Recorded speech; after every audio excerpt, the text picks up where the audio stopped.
Natasha, Carrie, and Elizabeth, how are the three of you today? We Happy to see each other. We really enjoy spending time together, and we take it as a gift because that's true. We're busy pumpkins. Yeah. I love that. Yeah, the three of you look fantastic. Congratulations on this film. I first saw this film last year at TIFF and I loved it. I immediately went outside and called my dad because it moved me so much. And we have a close relationship, and I just felt so moved to call him. I'm wondering for each of you, you know, as actors and fans of films, do you remember a time where you saw a film or a series that moved you so deeply that you wanted to call a family member or a friend? Natasha? Oh yeah, this is way too dark and revealing. But when I saw Ellen Burstyn's performance in Requiem for a Dream, I thought of my mother. Me Thanks. Wow. Let's gloss past that. I've made a show. It's called Russian Doll. I wrote about it there. I had to call my sister after watching The Way We Were, like whatever it was 15 years ago. I was like, you gotta watch it. Like, The Way We Were. Yeah. Carrie? That's so lovely. I have two kids, and I can't think of any titles of anything that made me do anything. Really? Yeah.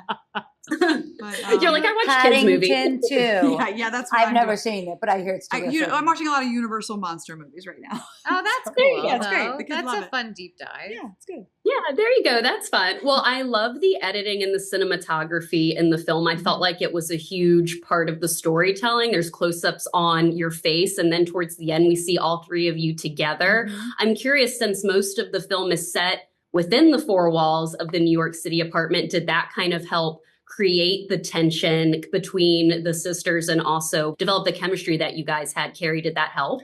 Absolutely. Being stuck together does do that. It does foster intimacy. I mean, signing up for this film, you know that that's part of the job, right? We have to play sisters right away. But I have to say that was also written into the script, the way that it's shot. The form of the film really is followed by its function, which is that you're so astute to notice that we're not in the same frame until about 3/4 of the way through the film. And so it's as our relationship to each other gets complicated, as we start to unpack a little bit more of the person who's actually in front of us, that's also happening for the audience. And I just have to say, it's just really smart filmmaking and really good writing. That's all written into the script. And it's such a pleasure to get to work on something that's not arbitrary and isn't shot in an arbitrary fashion. So I feel like I have to give credit to them for crafting that feeling when we were just kind of doing the pages that were in front of us, written as they were. Like Carrie had said briefly, by signing up for this project, we were making this movie in some vacuum. No one knew it existed. We all wanted to work with one another. Ozzy wanted to only make it with us. He knew what his budget was based on whatever prior relationship, which was super, super small. And so these restrictions were already kind of this amazing miracle that we're showing up, making the time for, and figuring, and we both show up to work as I think the professionals that we choose to be, where we know part of the job is intimacy. And so we kind of come out like, unzipped and ready to go out the gate, whereas not everyone does that, and that's fine. And that, like, you figure out how to work with those people. But we, all three of us, chose that. And so I think intimacy and this sense of us having known each other is, we were all game to do that in a real way, and on camera and it's a small thing that I'm remembering that we did for each other as this kind of way of like shorthanding the fact that we were going all in right away. Remember we had to do those hair and makeup tests or something, and we all got involved in each other's and started touching each other and giving suggestions, I forgot which is about such that. an eccentric, specific thing that is like otherwise inappropriate in a weird way. Like you would never do it to another actor, but it's almost like we decided in that moment to be siblings and tell each other kind of what our boundaries should be around how we should even look, which is so familial in a way. Yeah, it is. Well, the three of you need to be in another film together again because you obviously worked together great and got along great. His three sons coming out next September.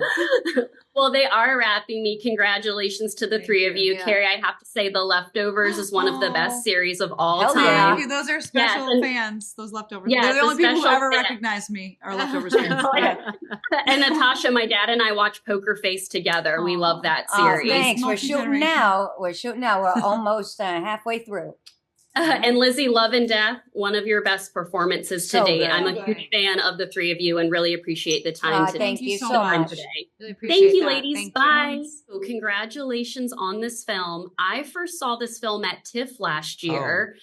Yes, and I just rewatched it again 2 nights ago. But when I first watched it, I left the theater and I went outside to call my dad. And my dad and I have such a close relationship. And it was just, this movie moved me so deeply. I just wanted to go and call him.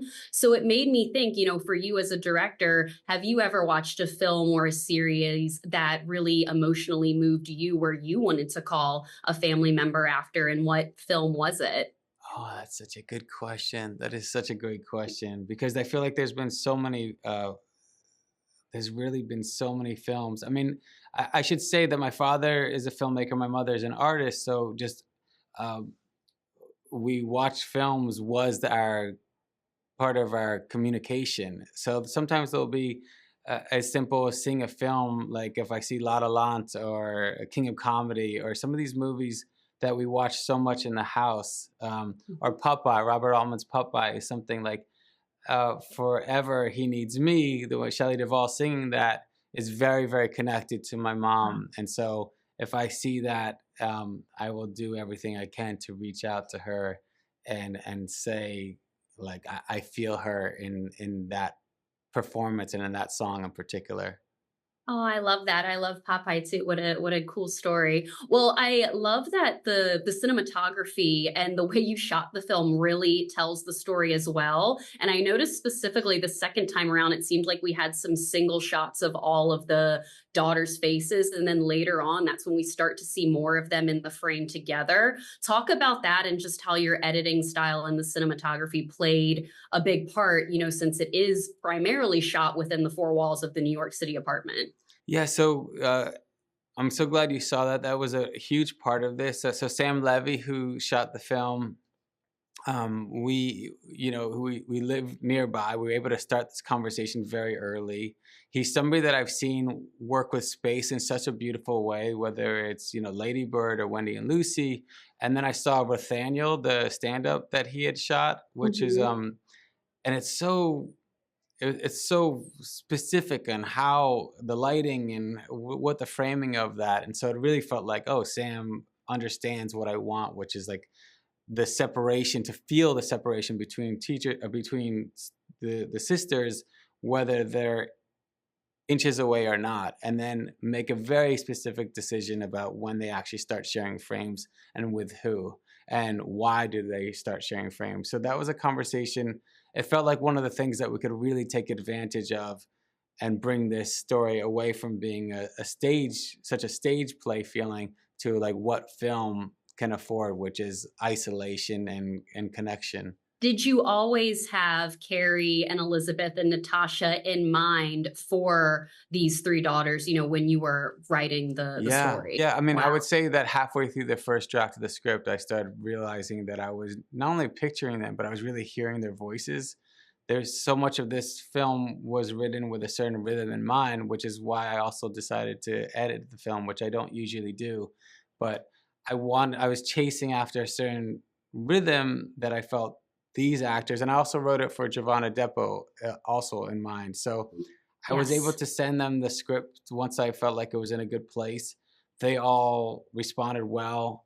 We held on to each other, and that was the foundation of this film. Like, it was really just began with us as a group, and then figured out when exactly we can do this and how I was going to do it. That's so cool. I love Jovan too. I love that scene between him and Carrie Coon. It's so well done. And I've, of course, like I love so many scenes. I don't want to give too much away, but just the scene at the end completely melts me. And I'm so excited for audiences to finally see this when it's in theaters and also Netflix. So thank you so much for your time today. And Thank a huge you. congratulations. I'm so glad you were there Love- for that first screening. That was a really special moment in my life. So thank you. Yeah, I was there. I inviting. sat in the theater. I sat in the balcony and watched it with one of my girlfriends who you're going to be speaking to later today too. And yeah, no, we loved it. So appreciate your time today.